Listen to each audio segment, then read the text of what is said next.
What's up, nerds and nerdettes and wee little nerdlings all? It's your buddy Big Johnny G, the two-gun Pixie presents Legendary Gaming!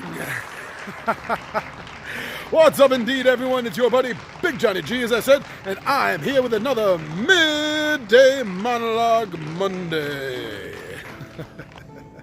I do enjoy these, getting outside, appreciating some fine weather.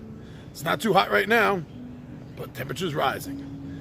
So I wanted to talk to you today about something that I find very interesting. And that's the fact that Cool Mini or Not has a success with a board game based on one of my childhood cartoons. I was actually surprised that this game did as well as it's been doing. Not that I didn't want it to do good. I really did. And that game is Wacky Races. Now, if you're not in my age category, you may not know what Wacky Races is. See, back in the 70s and 80s, Hanna-Barbera had a lot of cartoons. Wow, they had a lot of cartoon characters. They came up with an idea, and it kind of took off. And that's what I want to talk about today. Because Wacky Races brought together a bunch of really weird, strange characters. And it worked. Now, these are all unique characters. But they do have a library, a huge library of characters. And they brought them all together for something that I think will be the next big cartoon board game hit. But besides that, there's a couple of other things. There's a few titles out there that I think would make really great board games based on these old cartoons. The cartoons from the 70s and the 80s that I grew up with. So I thought of a couple of others, and now I got three. I got three ideas rolling around in my head. So I think we're going to talk about these. All right, everyone. I'll see you all down at the bench.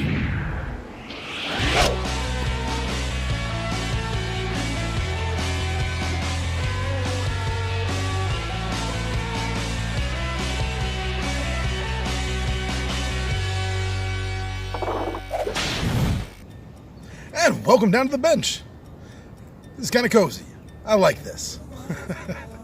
So, as you know, you see the notebook, you know that means that I'm ready to talk. So, yeah, this, I was really surprised. You know, when I first heard that Wacky Races was announced as a board game, I was a little worried. I mean, first of all, the IP is really old. Outside of people that are in their mid-40s or higher or older, I'm not sure how many people know exactly what Wacky Races is. So when I saw that this game is actually doing well for Cool Mini or Not, I was happy.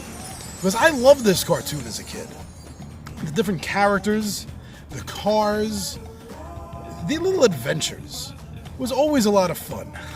My favorite was Dr. Pat Pending with his converter car. And yeah, my next favorite after that was probably Dastardly and Nutley. But that got me thinking. If we can turn a 40-year-old or 35-year-old cartoon into a successful board game, what else can we mine? And I have three things that popped into my mind that I remember from my childhood that I think would be pretty fun. Ants all over the place. So let me go down this list for you.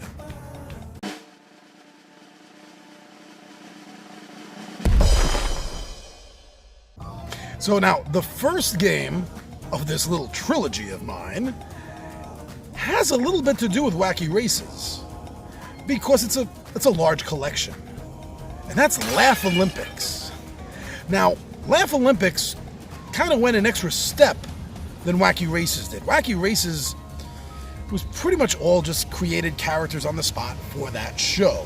The ensemble cast of cartoon characters, it was like the Monkees. You know, they weren't a real band. They were put together for the TV show. Same thing with Wacky Races. Well, with Laugh Olympics, they went a step further, and they decided to use their own stable of cartoons, the Hanna-Barbera stable. And they turned it into 3 different teams, the Scooby-Doobies, the Yogi-Yahooies, and the Really Rottens. And it was fun. It was a tongue-in-cheek version of Hanna-Barbera characters going through Olympic-ish style events. And it was pretty fun. So I was thinking that might make a good board game based on the fact that if one old cartoon did well, maybe lightning can strike twice, or in this case, 4 times. So, because there's 3 others besides this, and then Wacky Races, that's 4. Just making sure you understand my numbering. So, the way I picture the way a Laugh Olympics game can go down, first of all, I think that the Really Rottens should be run by the game. You know, sort of an AI system. But other than that, I think all the other Hanna-Barbera characters, wouldn't it be nice if you can choose who's on your team, who's on your Yogi-Yahooies or Scooby-Doobies? I think the card drafting would be pretty nice. I can also see this having multiple play styles. You know, I can see this being, well, you know, even though I just said the Really Rottens are an AI system, I can't see a version where it's a 3-player game. Well, one takes the Yogis, one's the Scooby, and one uses the Really Rottens. I can also see a variant with teams. So 2 or 3 people would be running characters for one of the teams, like the Scooby-Doobies, and another 2 or 3 would be running the Yogi-Yahooies against the game. I think that the environments will be a lot of fun. I can almost see it like, you know, you choose where you're going to be at. Just like in the old cartoon show, like maybe you're going to be in Egypt and running around the Giza Plain. Maybe you're going to be in America and running around the Grand Canyon, you know, or Paris around the Eiffel Tower. I think these could be very fun. And what you're going to do is you're going to have different environment decks, so to speak, for each of the terrains. That could be pretty cool. It would add to replayability. So I think Laugh Olympics, with just a little bit of more thought than I put into it, but maybe not a lot. I think that might be an interesting cartoon turn, or classic cartoon turn board game.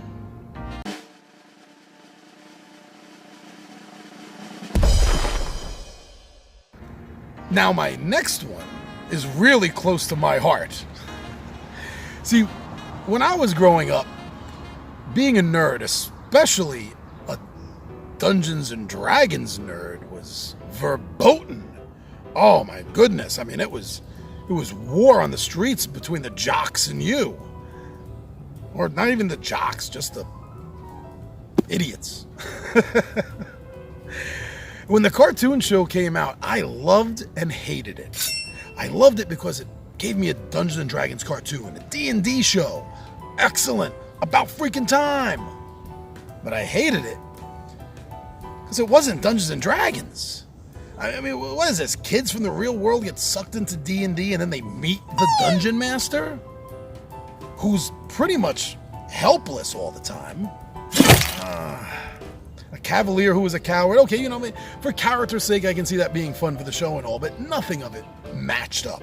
How Presto the Wizard was casting spells has nothing to do with Dungeons and Dragons. So I loved it and I hated it at the same time. But I still have a special spot in my heart for it. I always will. And other than 3rd edition, or was it 3.5 of Dungeons and Dragons came out with a hardcover source book for you to play the Dungeons & Dragons cartoon. There's been no game of that as far as I know. Why not? Maybe it's time. So what I was thinking is, obviously you can play as any or all of the kids. You know, Eric the Cavalier, Bobby the Barbarian, Presto the Magic User, etc., etc., etc. Sheila was the thief.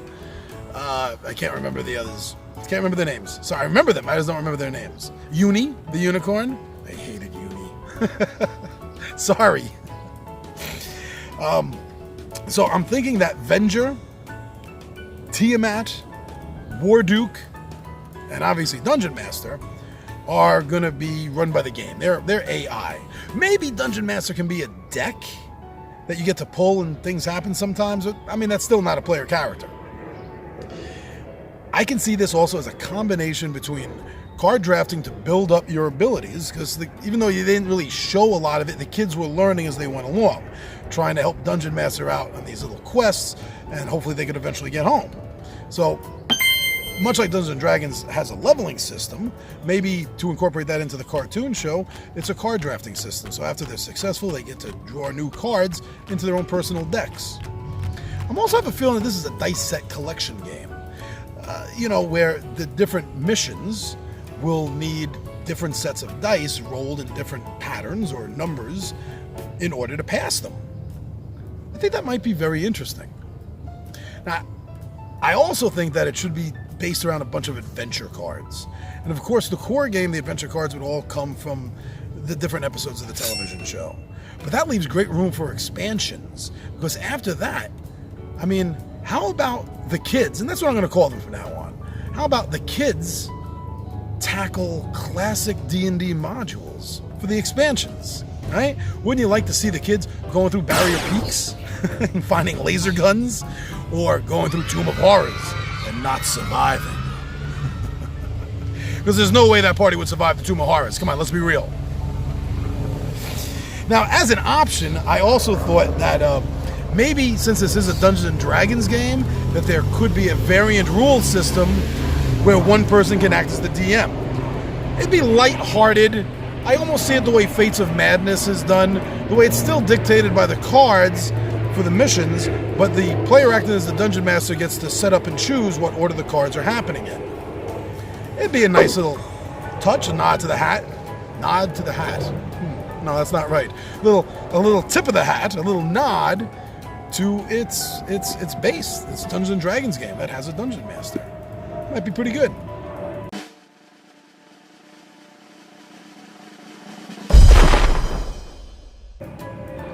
Now my third.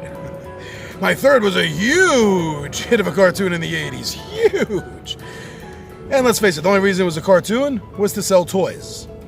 And that show that I think may have some mineable stuff for a successful board game. G.I. Joe. Yeah, the G.I. Joe cartoon show. Now, not based on the G.I. Joe action figures from when I was really little, which it was like G.I. Joe. It was like this one dude, and his action figure, was like that big, and he had different play sets and different versions of him. No. The cartoon G.I. Joe, where you have the entire team. Yeah. See, already, expansions right there are begging to happen. So, it would be primarily a cooperative game, I think. I can definitely see it as a cooperative game. What about you? But I could also see an option for it to be head-to-head. One person playing Cobra and the other person playing the Joes. Now, besides that, it could also use a very intricate, well, not too intricate, but a very well-planned out card drawer AI system for Cobra when you're running the cooperative game. I see this as a card drafting system. Like, for each mission, you get to choose your team, your Joes. So you got to know what's going on so you know who to send, and knowing is half the battle. I would make it interesting. It would also help replayability, since on different missions, you can choose which Joes you want to use. Maybe it'll be like the game Lemmings or Vikings, the old the early 90s home video games, where the three Lemmings or the three Vikings each has one ability that they can do, and depending on how you use them and use them with each other and synergize them together, you can get through the board. I think that would be kind of interesting if maybe the Joe game did something like that. And like I said, just think of the amount of expansions that can come out for this game. If the base game has maybe 6 or 8 of the Joe team in it, and 6 to 8 of the Cobra team, and maybe a little more. You always like the bad guys to have more. Maybe 10 Cobra characters. Then each expansion pack, I can almost see it the way Fantasy Flight Games does it, like with the Star Wars and the Descent games. You have ally and enemy packs, right? You could really mine some money out of that.